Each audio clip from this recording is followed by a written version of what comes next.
환자의 수술을 잘 마친 의사가 수술을 마치고 봉합을 하는데 그만 깜빡 잃어버리고 메스를 꺼내지 않고 그냥 이렇게 봉합을 해서 의료 분쟁 사고가 난다는 그런 이야기를 종종 듣기도 합니다.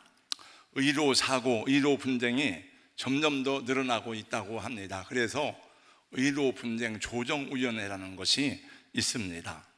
20년 연속으로 미국 최고의 병원으로 선정된 병원은 볼티모어에 있는 존스 홉킨스 병원입니다. 존스 홉킨스 병원의 환자 안전 담당 의사는 큰 수술일수록 저녁에 받지 마세요라고 조언하였습니다. 미국 의학지 뉴로 서저리의 발표에 의하면은 오전에 수술을 받는 환자는 오후나 저녁에 수술을 받는 환자보다 훨씬 건강이 빠르게 회복된다고 하였습니다. 가장 좋은 시간은 오전 7시에서 9시 사이였습니다. 이 시간대에 수술을 받는 사람은 오후에 수술을 받는 사람과 비교해서 회복 속도가 빠르고 또 오후에 수술을 받는 환자들은 합병증 발생률이 약 50%나 높았다고 합니다. 야간에 응급수술을 받는 환자는 사망률이 2배나 높았습니다. 같은 의사의 같은 기술인데 왜 이렇게 차이가 나는 것일까요? 바로 사람의 집중력에는 한계가 있기 때문이라는 것입니다. 사람의 집중력을 100으로 놓고 볼 때에 낮 12시를 기준으로 해서 오전에는 10%가 더 높다고 합니다. 그러나 오후에는 약 80%, 90%에 머문다 그래요. 그래서 수술을 하는 의사도 수술을 받는 환자도 이른 오전이 컨디션이 좋고 집중력도 높기 때문에 같은 수술이라도 오전에 받는 것이 훨씬 더 좋다는 보고서를 읽어보았습니다. 우리가 주님 때 드리는 예배도 가장 귀하고 좋은 것을 드리듯이 시간도 마찬가지입니다. 우리 한국교회는 왜 11시에 예배를 드리는지 저는 연구해 본 적은 없어요. 다 모든 교회가 가장 중요한 메인 예배가 11시거든요. 아마 11시에 가장 우리 집중력이 높아서 그런 것이 아닐까. 그러니까 우리 하나님과 약속한 시간보다 중요한 시간은 있을 수가 없습니다. 오늘 또 주님 때 드리는 이 예배가 가장 소중하고 귀한 시간이 되기를 예수님 이름으로 축복합니다. 이 세상 모든 일에는 시작과 끝이 있습니다. 시간도 시작이 있고 끝이 있습니다. 하루 일과도 시작이 있고 끝나는 시간이 있습니다. 1년의 시작과 끝이 있습니다. 우리 인생도 시작한 날이 있고 끝나는 날이 있는데 어머니 뱃속에서 태어남으로 시작하면 죽음으로써 일생을 마무리합니다. 우리가 살고 있는 지구도 시작한 날이 있고 마지막 끝나는 날이 있습니다. 교회도 시작한 날이 있고 끝이 있습니다. 김재승이 형제는 예배를 잘 드려야 돼. 그냥 와서 반주가 아르바이트가 되면 안 되고 정말 신앙인으로서 반주를 하고 예배자가 돼야 예배자가. 항상 내가 볼 때마다 그래요. 그래서 그냥 그렇게 하면 발전이 없어요. 말씀을 듣고 은혜가 안 되면은 은혜가 되는 교회를 찾아가야 돼요. 우리가 살고 있는 지구도 시작한 날이 있고 끝나는 날이 있어요. 교회도 시작한 날이 있고 끝나는 날이 있습니다. 시간이 있습니다. 모든 시작과 끝을 주관하시는 분은 우리 하나님과 예수 그리스도십니다. 예수님은 사도 요한에게 마지막 계시를 주시면서 이 계시의 말씀을 시작하는 1장 8절에 이렇게 말씀하고 있습니다. 주 하나님의 이르시되 나는 알파와 오메가라. 이제도 있었고 전에도 있었고 장차 올 자요 전능한 자라 하시더라. 계시록 마지막 장에서도 예수님이 말씀하셨어요. 나는 알파와 오메가요 처음과 마지막이요 시작과 마침이라. 알파는 헬라어의 첫 글자를 말합니다. 알파, 베타, 감마, 델타, 이오타. 그리고 마지막 끝나는 글자가 오메가예요. 그러므로 알파와 오메가요 처음과 마지막이요 시작과 마침이라는 단어들은 같은 말이에요. 같은 말. 같은 의미의 말을 3번 반복한다는 것은 그것이 확실하다는 것입니다. 그러면 예수님은 무엇에 대한 알파와 오메가가 되십니까? 예수님은, 예수 그리스도는 세상 역사의 알파와 오메가가 되십니다. 이 세상을 창조하시고 시작하신 분이 하나님이십니다. 하나님이 어떻게 세상을 시작하셨는지 태초에 천지를 창조하시니라, 그리고 자세하게 말씀했습니다. 그리고 여러분, 성경은 역사책은 아니지만 역사의 기록이에요. 다 하나님이 어떻게 세상을 창조하시고 어떻게 세상을 경영해 나가시는지 성경을 통해서 자세히 말씀해 주셨습니다. 여러분, 우리가 말하는 하루, 1년, 10년, 100년이라는 시간도 하나님이 창조하신 시간이에요. 시간이라는 것도 여러분, 공간만 창조한 게 아니고 시간도 창조물이에요. 우리가 영생한다는 말은 영원히 사는 것만을 말하는 게 아니에요. 지금 시간이 몇 시입니다, 그 다음에 내일입니다. 이 시간도 영원한 세계에서는 시간의 구별이 어떤지 확실히 모르겠대요. 시간의 구별이 없어요. 하나님 안에 사는 것을 영생이라고 합니다. 예수님은 하루가 천년 같고 천년의 하루 같은 한 가지를 잊지 말라. 저녁에 잠들 때는 시간이 어떻게 하는지 모르지만 눈 떠보니까 아침이야 보니까.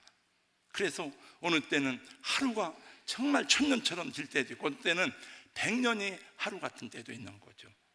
이 세상 종말도 하나님의 계획 가운데 이루어질 것을 예수님이 말씀하셨으니 이 천국 복음이 모든 민족에게 증언되기 위해 온 세상에 전파되리니 그제야 끝이 오리라. 이 세상이 영원한 것이 아닙니다. 우리가 살고 딛고 사는 땅이 영원한 게 아니에요. 시작한 날이 있고 끝나는 날이 있어요. 여러분 기억하세요. 우리 주님의 재림의 날이 점점 더 가까이 다가오고 있습니다. 재림의 날이 임박하고 있다는 사실은 마지막 역사의 파노라마를 존재하는 요한계시록의 첫 번째 장에서 선포되고, 그리고 오늘 읽은 말씀에서도 나와요. 두 번째, 예수 그리스도는 저와 여러분 개인의 생애의 알파와 오메가가 되십니다. 그리스도는 역사의 주인만이 아니고 우리 개개인의 알파와 오메가가 되세요. 그래서 우리는 하나님의 뜻 안에서 살아가는 자, 요한계시록의 첫 번째 수신자인 나는 사도 요한이었습니다.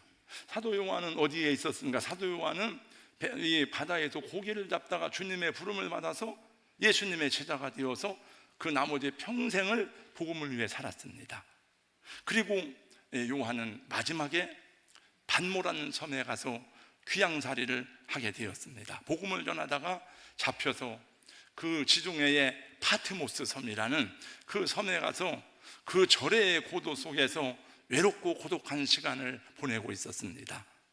사도 요한은 인간이기 때문에 이런 생각을 가졌는지 모르겠어요.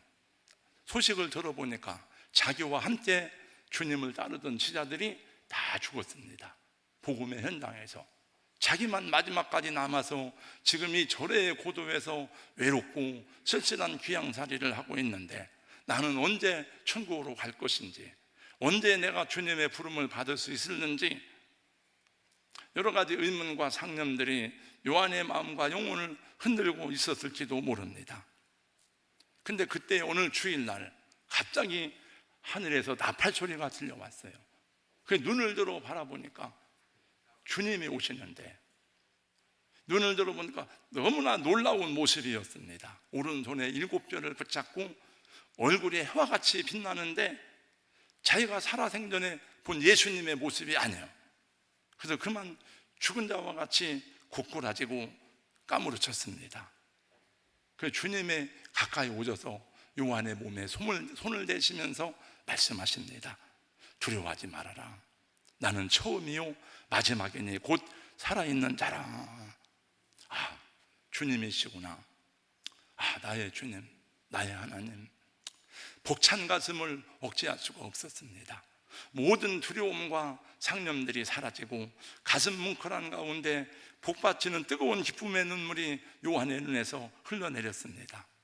예수님은 요한을 데려가기 전에 마지막으로 세상에 이루어질 일들에 대한 모든 계시를 그를 통해서 우리에게 전해주고 데려가셨습니다. 그러니까 요한의 생애를 보면 하나님이 그의 생애를 알파와 오메가가 되신다는 것을 알아요. 여러분, 저는 성경 강의를 계속했어요. 잘 못하지만 열심히 했습니다. 창세기부터 요한계시록까지. 그럼 성경 강의를 하면서 예수님 말고 가장 가깝고 가장 친하고 가장 기억에 남고 정말 이 사람은 잊을 수 없다 하는 그 사람이 누군지 아세요? 저에게는 그 사람이 야곱이야, 야곱. 그래서 아까도 찬송을 불렀어요. 338장을. 여러분, 야곱의 생애를 보면 얼마나 아슬아슬하고 얼마나 위태위태하였습니까? 그 인생이 꼬이고 뒤틀리는 것 같지만 마지막에 어떻게 됩니까? 그 생애 속에 역사하셨던 하나님의 섭리를 찬송하지 않을 수가 없는 거예요. 하나님의 뜻이 이렇게 이루어지는구나. 성경은 분명히 말씀하며 가르칩니다. 우리가 이 땅에 살아가면서 만나는 사람들, 살아가는 시간들은 그냥 흘러가는 것이 아니라 분명한 목적을 가지고 있다는 것입니다. 나를 나되게 하시고 역사 속에서 태어나게 하셔서 한 시대를 살아가게 하신 하나님께서 저와 여러분을 향한 각자를 향한 뜻을, 어떤 뜻을 가지고 있을까? 그 나를 향해서 그러면 어떤 뜻을 가지고 있을까? 그것을 물으면서 살아가는 것이 성령의 인도하심을 받는 삶이 되는 것입니다. 그래서 우리가 마지막에 찬양할 수 있어요. 내 인생 요정 끝내요, 강 건너 언덕 이를 때 하늘문 향해 말하리. 예수 인도하셨네. 근데 사실은 많은 성도들이 하나님의 뜻을 묻지 않고 성령의 인도함을 받지 않아서 너무나 헝클어지고 하나님이 기뻐하지 않는 삶을 살아가는 거예요. 하나님도 힘들지만 본인의 삶도 어렵고 고통스러운 거예요. 저는 여러분들이 다 말씀과 성령을 통해서 인도받는 삶이 되기를 주님의 이름으로 축복합니다. 예수님이 내 생애의 주인이라면, 하나님이 내 인생의 알파와 오메가가 된다면, 여러분, 넘어지고 실수하였을지라도 불행은 없습니다. 좌절은 없습니다. 우리에게 고난과 시련은 있을지라도 헛된 삶은 없는 것입니다.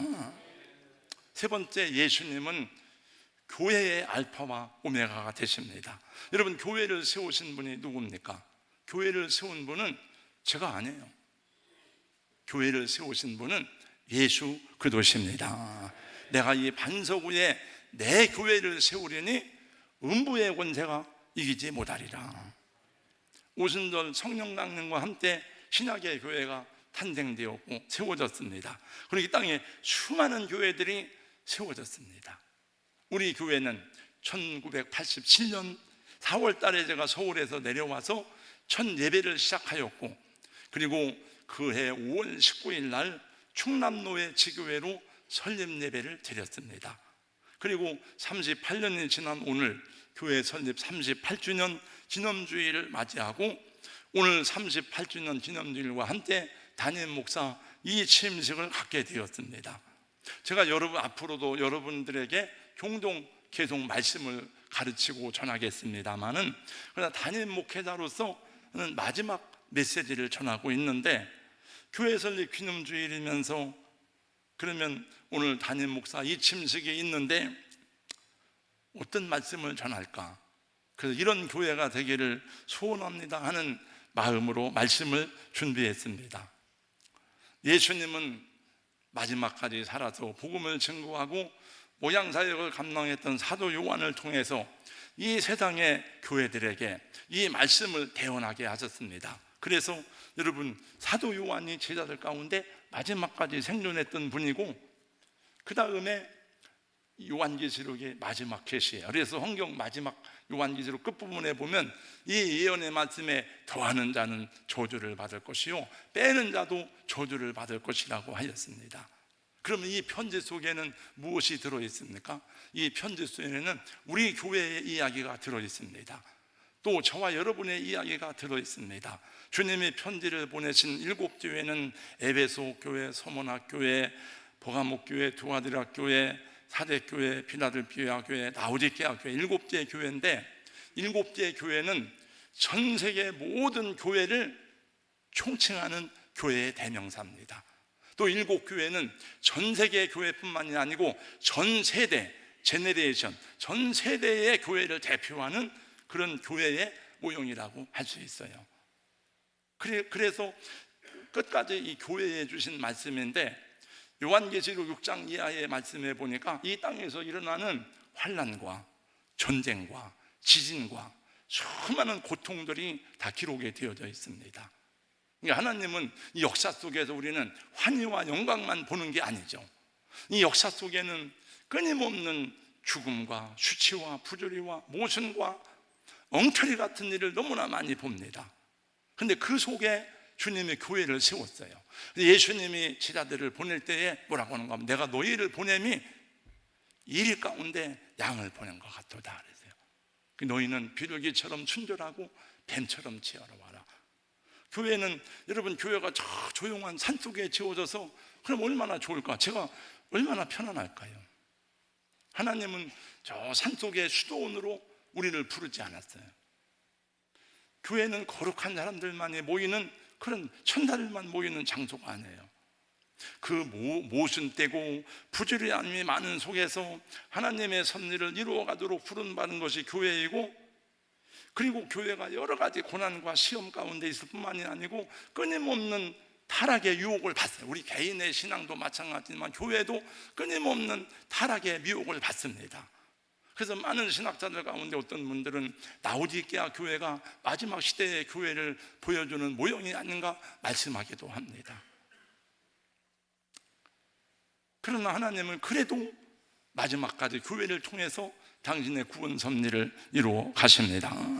그러므로 여러분들이 우리 교회의 장래를 염려하는 마음이 있다면, 또 우리의 믿음이 바르게 세워지기를 소망하는 그런 마음이 있다면 기억하고 생각해야 될 것이 있습니다.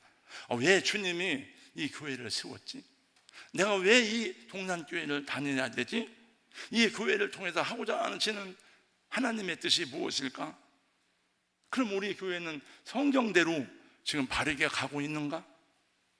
그래서 교회 때문에 기도하고, 교회 때문에 울고, 교회 때문에 눈물을 흘려야 되는 거죠. 그런 애통하는 마음이 없이는 올바른 교회를 세워갈 수가 없습니다. 여러분 얘기했잖아요. 이 세상 속에 교회가 세워졌다고. 그래서 세상에서 유명한 교회가 아니라, 야, 저 교회 좀 봐봐, 야, 저 사람들을 봐봐, 그런 교회가 되는 것이 목적이 아니고 예수들을 바라보는 교회가 되어야 하는 줄로 믿습니다. 여러분,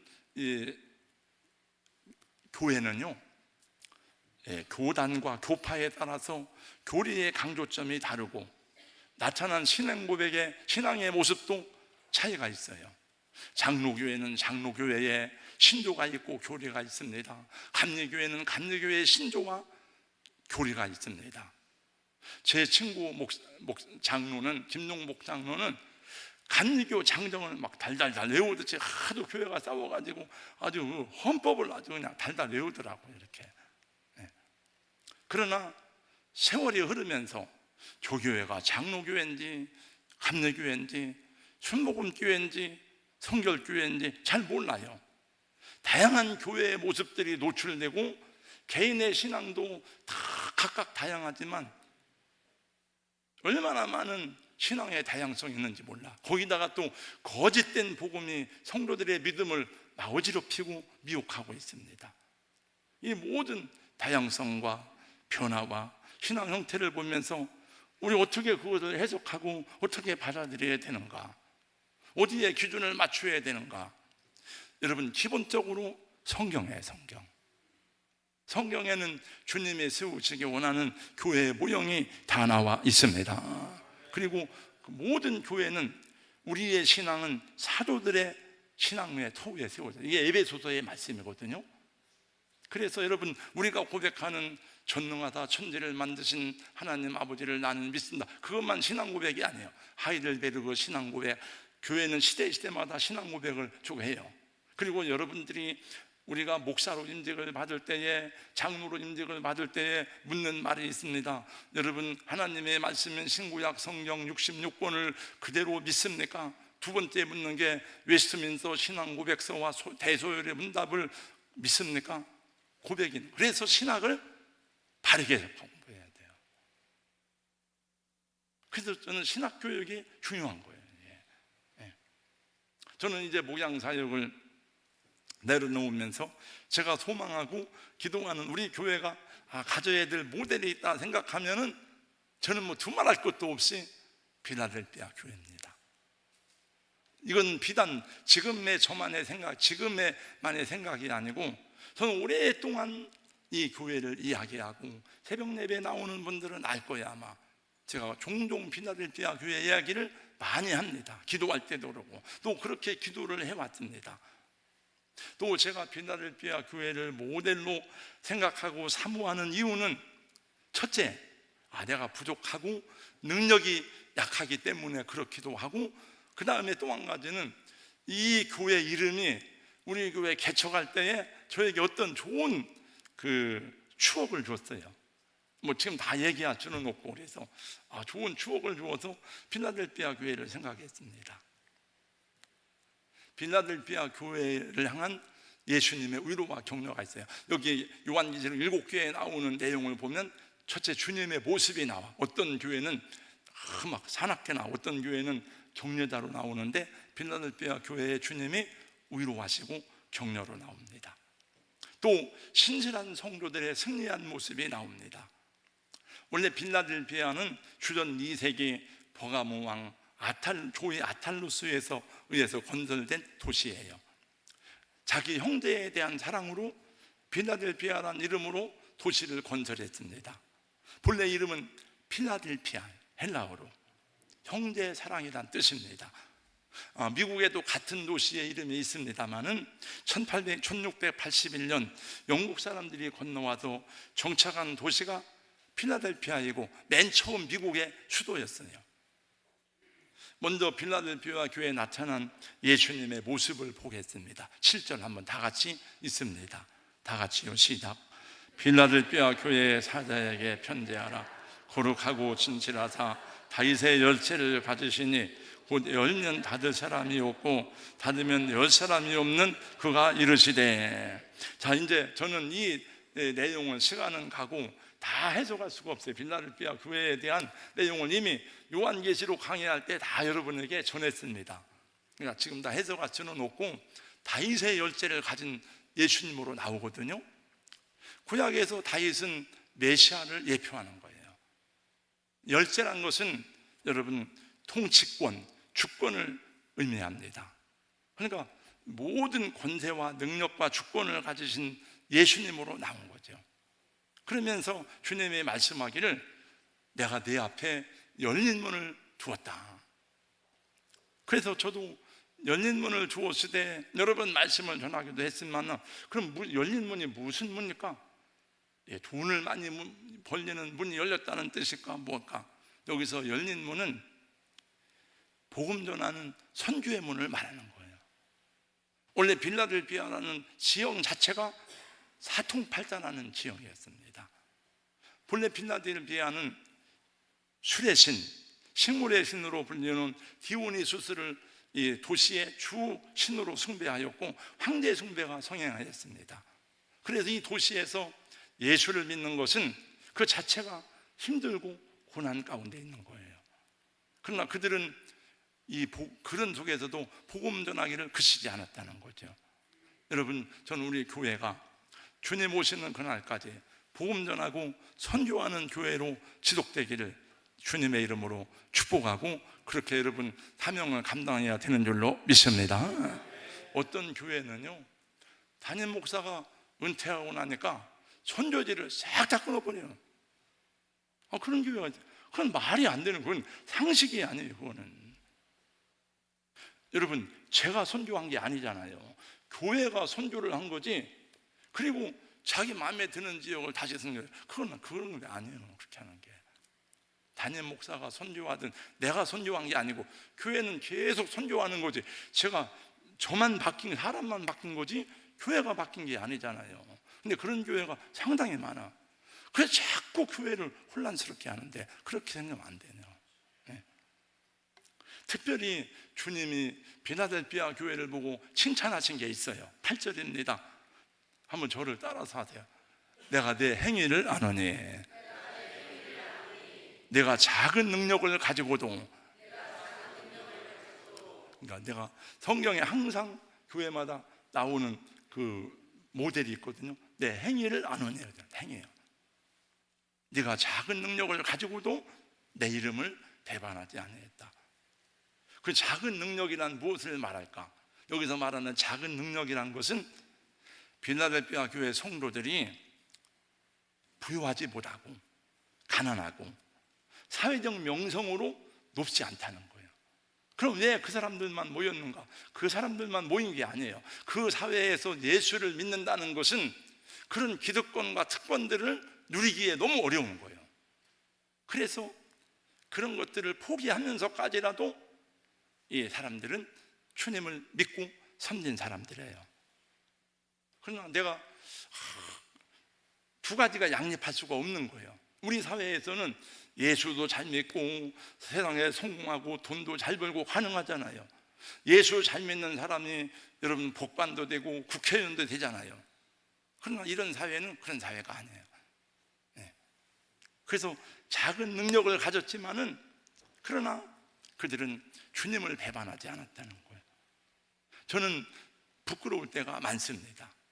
제가 한 설교를 매주일 유튜브로 들어봐요. 저도 들을 때마다 부족하다, 연약하다. 또 지금도 잘 못하지만 더 젊었을 때는 열정은 있었지만 더 잘 못했죠. 부끄러움이 많지만 그래도 성도들이 아멘하고 응답하여 주니 감사하고, 그래 더 많이 엎드리게 되고, 또 주님이 야 이제 됐다 그만해라 그렇게 하지 않으시니 감사해요. 지난주 중에도 잘 모르는 분들이 저한테 말씀 전해달라고 교회에서 연락이 왔어요. 그러니까 감사한 거죠. 제가 전에도 한번 얘기했습니다만 여러분, 연극 배우들이 무대에서 막 그렇게 거침없이 그냥 그 자기의 대사를 쏟아놓는 그런 것을 볼 때마다 야 저분들은 타고났는가, 저분들은 선천적인가 그런 생각을 했는데 그게 아니랍니다. 배역에 따라서 다르기는 하지만은 여러분, 연극 배우들이 하나의 연극을 하기 위해서는 A4 용지 30장 분량의 대사를 암기해야 된단다. 내 대사만 암기하면 되는 게 아니야. 상대방의 대사까지 암기하려면은 A4 용지 35장, 약 4만 글자까지 늘어난다고 그래요. 그래서 왕도가 없답니다, 이게. 그래서 양희경 씨도 그 대사가 머리에 새겨지고 외워질 때까지 하루에 5시간, 7시간 반복하여서 계속하고 무대에 올라가는 거예요. 여러분, 세상에서 사람들에게 연극하기 위해서도 그런데 하물며 나는 하나님의 종인데 내가 이 말씀을 전하기 위해서 얼마나 많은 노력을 해야 될까? 나는 능력이 없습니다. 저는 부족합니다. 그래서 더 많이 노력하고 하는 거죠. 여러분, 나는 능력이 없습니다. 나는 부족해서 안 합니다. 그것이 얼마나 주님을 부끄럽게 하는 교만한 말인지 아세요? 교만한 말이에요, 그게. 여러분, 하나님이 언제 잘나고 똑똑하고 유능한 사람을 불러서 맡깁니까? 네가 부족한 것을 아니까 부르는데 저는 부족해요, 못합니다. 생각해 보니까 우리는 항상 부족해. 그러잖아요. 첫째, 능력이 부족해요. 돈이 항상 부족해. 교회는 항상 돈이 부족해. 지금 오늘 행사를 하는데도 한 1,000만 원이 넘게 들어가더라고요. 걱정이 돼요, 또. 항상 돈이 부족해. 근데 누군가가 어디서 해서 채워져요, 또 이게.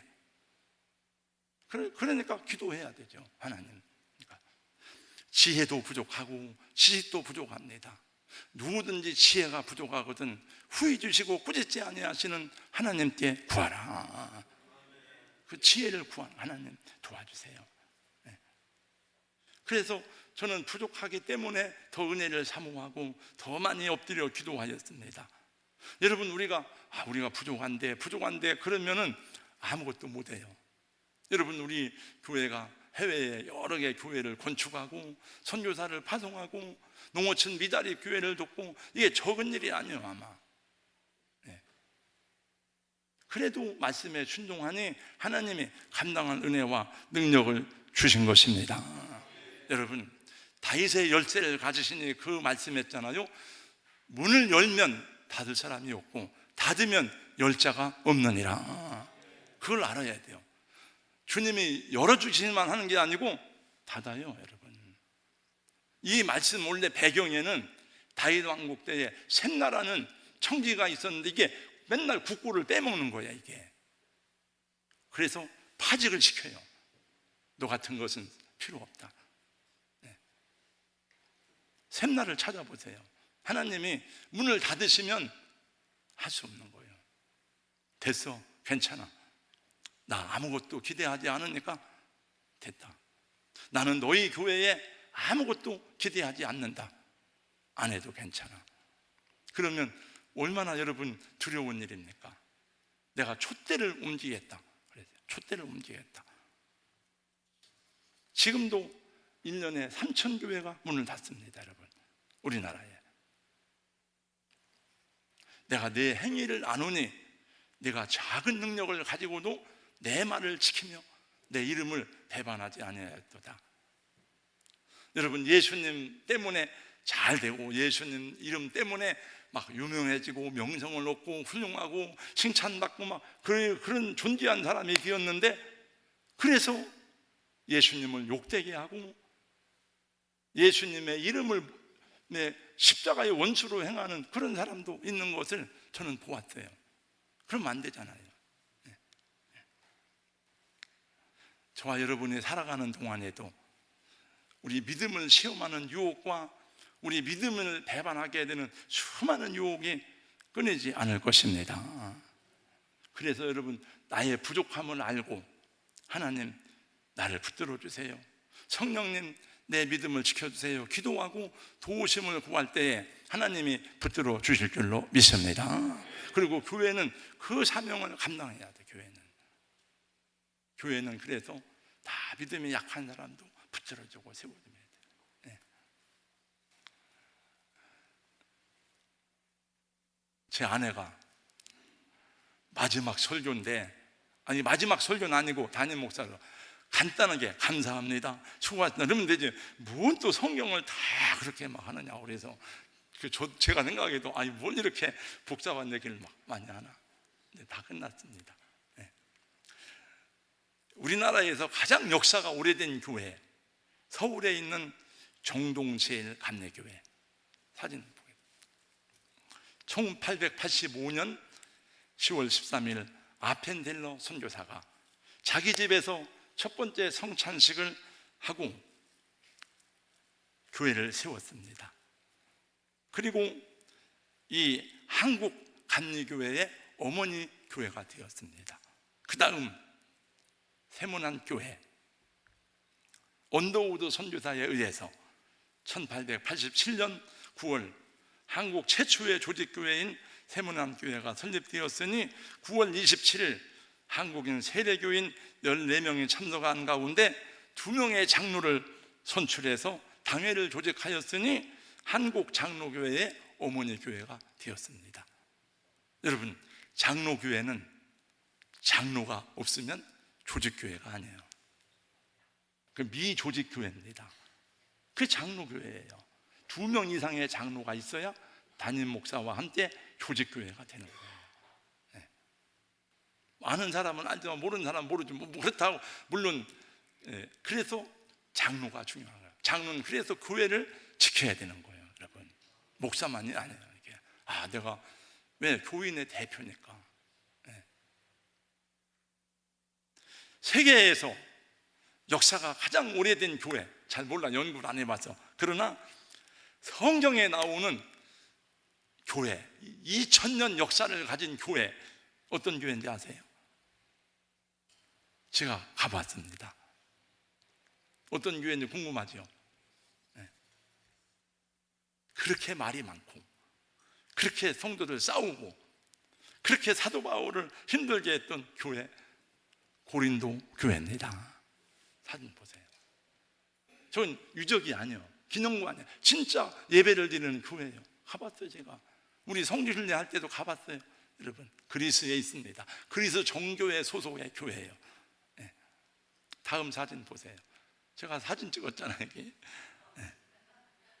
그 다음 사진 보세요.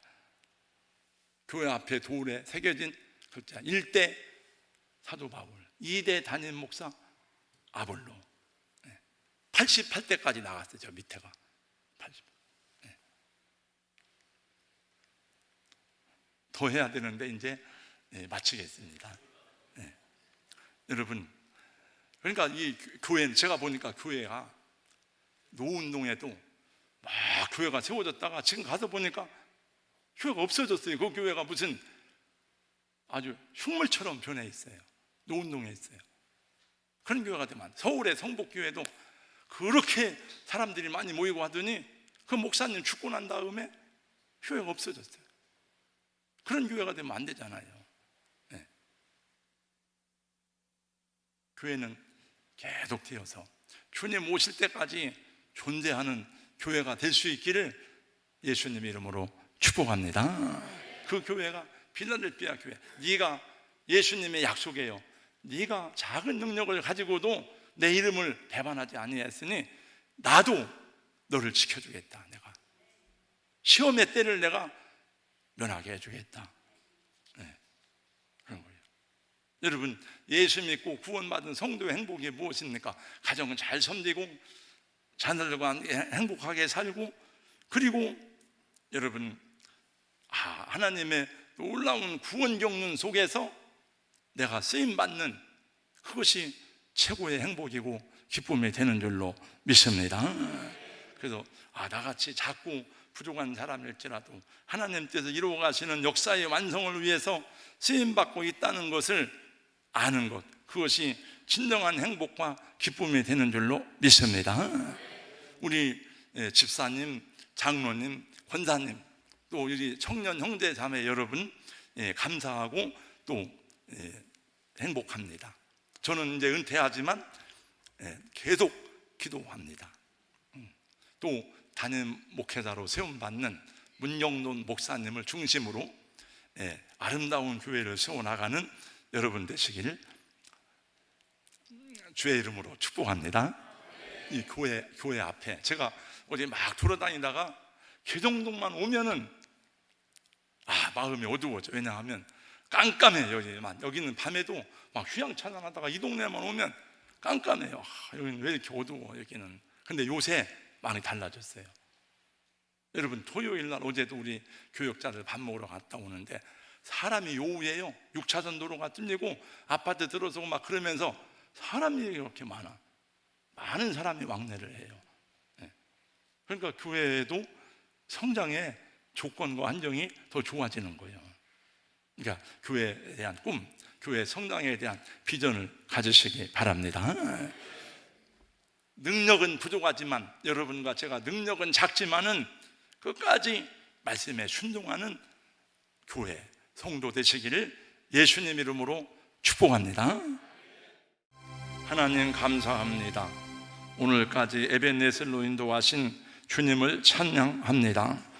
이제 예수님 오시는 그날까지 세상에 온전히 존재하는 교회로 세움받게 하시되 한 영혼을 천하보다 귀하게 여기는 사명을 준행하는 교회가 되게 하여 주시옵시고, 땅끝까지 이르러 내 증인이 되리라는 그 말씀도 겸손히 순종하게 하여 주시옵소서. 우리는 능력이 부족합니다. 교회 종들도 성도들도 능력이 약합니다.